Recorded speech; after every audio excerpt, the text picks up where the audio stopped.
नेपाल टेलिभिजनको अफिस यहाँ तेह्रथुम भन्ने जिल्लामा छौँ अहिले। यो चाहिँ तिनचुरे एरियामा सायद यो एकदम पुरानो अफिस छ होला हो। भित्र हेर्न सक्नुहुन्छ यहाँ सायद यो किचन होला, ग्यासहरू यताउता के छ।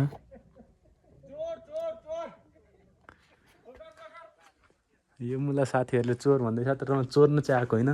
यहाँ हेर्न सक्नुहुन्छ ताला लगाएको छ। केही देखिन्छ कि यहाँभित्र? केही देखिँदैन। यहाँ डिस होमको पनि एन्टिना छ। किन हो यो डिस होमको एन्टिना त थाहा भएन मलाई। अभियसली टिभी हेर्नको लागि होला, तर यहाँ बस्न चाहिँ कोही बस्दैन। सबै रुमहरूमा हेर्नुहुन्छ ताला लागिरहेछ। यहाँ भित्र पनि खासै केही देखिरहेको छैन। ओहो यहाँ छ नि त अलिक। यो चाहिँ ऱ्याकहरू चाहिँ भित्र ल्यापटप जस्तो छ। ल्यापटप होइन, के हो यो? स्विचहरू होला। यो सायद सर्भर रुम होला। यो हेर्न सक्नुहुन्छ यस्तो छ। तर अहिले चाहिँ यो आज छुट्टी भएर होला कि के भएर सबै बन्द छ। तर अवस्था हेर्दाखेरि त लाग्दैन कि यो छुट्टी भएर बन्द भएको। यहाँ हेर्न सक्नुहुन्छ यत्रो ठुलो टावर छ। यहाँ यही टावरको हेल्पले यहाँ नेपाल टेलिभिजनले आफ्नो प्रसारण गर्न सक्थ्यो। हेर्न सक्नुहुन्छ यहाँ।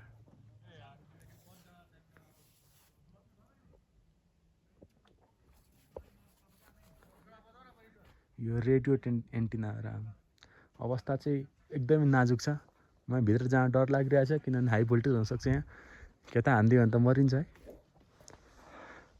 हेर्न सक्नुहुन्छ टावर चाहिँ एकदमै माथि छ। यहाँ अरू बिल्डिङहरू पनि छ। अवस्था चाहिँ बिल्डिङहरूको एकदमै नाजुक छ। यहाँ खोल्न मिल्ने रहेछ।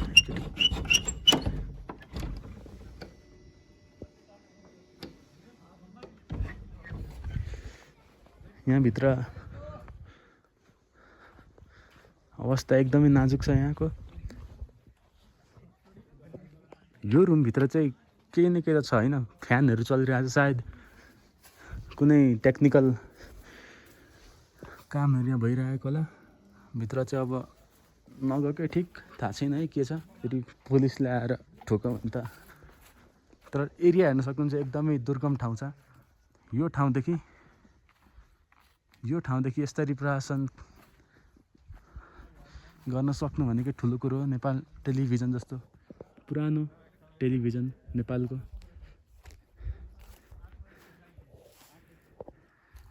हेर्न सक्नुहुन्छ।